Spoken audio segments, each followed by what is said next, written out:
Kisahmuslim.com. Kisah penggugah jiwa. Infak sahabat Nabi. Begitu Nabi Shallallahu Alaihi Wasallam tiba di kota Madinah, unta beliau menderum di kebun milik dua orang anak dari kalangan sahabat beliau. Maka tempat itulah yang dijadikan sebagai areal masjid. Kedua anak tersebut lebih memilih menghibahkan tanah itu kepada Nabi Shallallahu Alaihi Wasallam.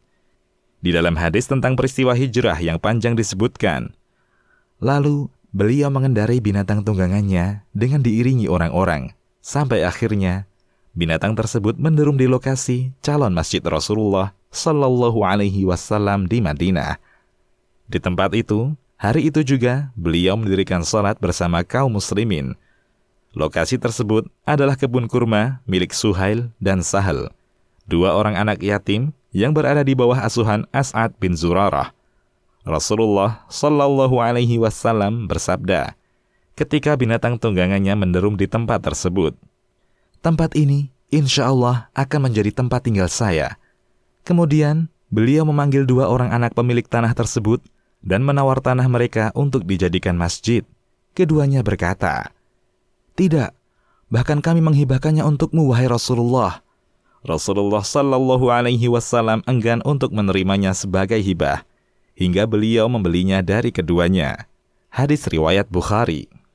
Lihatlah, salah seorang dari kaum muda sahabat, ketika ia menerima warisan dari ibunya berupa sejumlah harta yang menyenangkan jiwa, ia bertanya kepada Rasulullah Shallallahu Alaihi Wasallam tentang sedekah yang mesti ia keluarkan.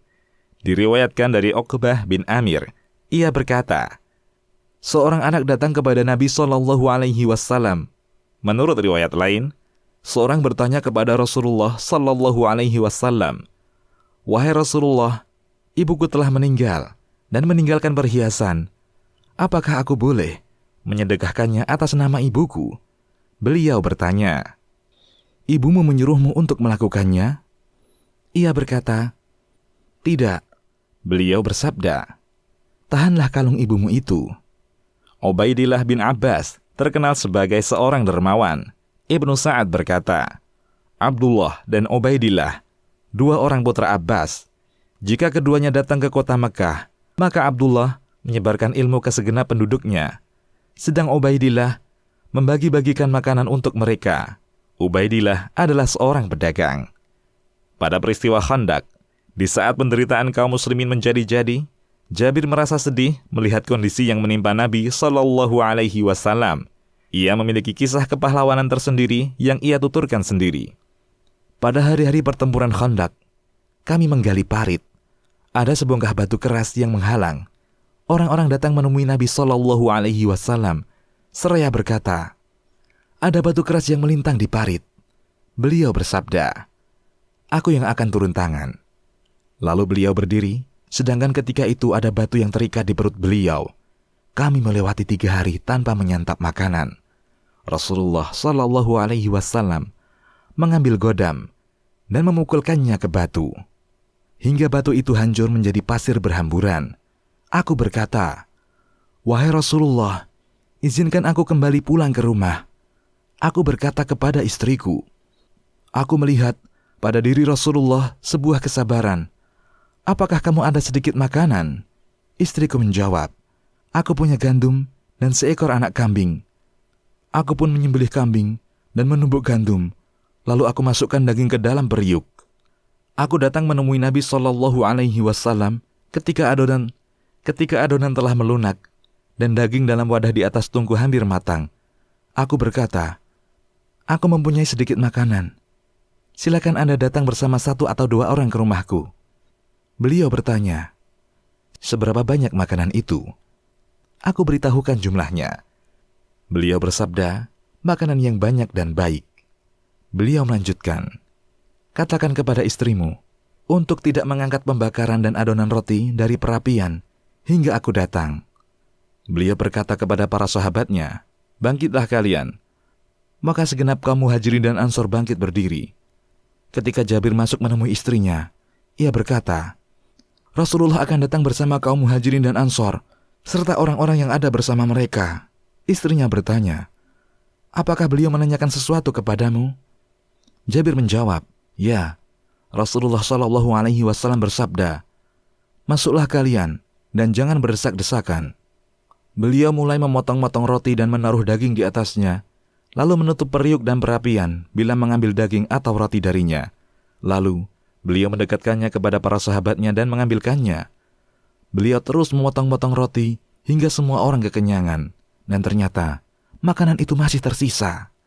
Jabir berkata kepada istrinya, 'Makanlah ini dan hadiahkanlah. Sungguh, orang-orang sedang ditimpa kelaparan.'" Hadis riwayat Bukhari dan Muslim. Barangkali generasi muda saat ini tidak memahami nilai harta bagi keluarga mereka, sebab mereka masih hidup di bawah tanggungan biaya keluarga. Adapun mereka, generasi muda sahabat, sangat dermawan, menginfakkan harta meskipun hanya sedikit yang mereka miliki. Bahkan, sebagian di antara mereka ada yang rela melewati malam dalam kondisi lapar. Bahkan, bahan makanan untuk diri dan keluarganya ia infakkan di jalan Allah. Alangkah bagusnya bila generasi muda melatih dirinya berinfak dan berderma. Yang menjadi tolak ukur bukan besaran harta yang diinfakkan, melainkan niat tulus yang dengannya mereka mendermakan sedikit harta yang dimiliki.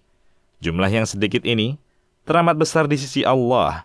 Dia tidak akan menyia-nyiakan pahala orang-orang yang berbuat baik. Begitulah perilaku yang diajarkan Rasulullah SAW kepada para sahabatnya, yakni ketika beliau bersabda, "Tidak seorang pun di antara kalian kecuali dia akan diajak bicara oleh Allah pada hari kiamat. Tidak ada penerjemah antara dirinya dengan Allah."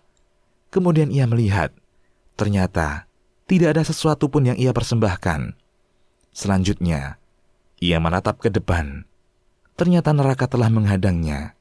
Oleh karena itu, barang siapa di antara kalian yang bisa menjaga diri dari neraka, meski hanya dengan memberikan sebuah kurma, maka lakukanlah. Menurut riwayat yang lain, Nabi SAW menyebutkan perihal neraka. Lalu beliau memohon perlindungan darinya dan memalingkan wajah beliau. Beliau kembali menyebutkan perihal neraka, lalu memohon perlindungan darinya dan memalingkan wajah. Syu'bah berkata, "Untuk 2 kali tindakan yang beliau lakukan, aku tidak meragukannya." Kemudian beliau bersabda, "Jagalah diri kalian dari neraka. Jagalah diri kalian dari neraka, meski hanya dengan menginfakkan sebelah kurma. Biarpun yang tidak mendapatkannya, maka hendaknya ia mengucapkan kata-kata yang baik." Demikian, wallahu a'lam. Kisahmuslim.com. Kisah penggugah jiwa.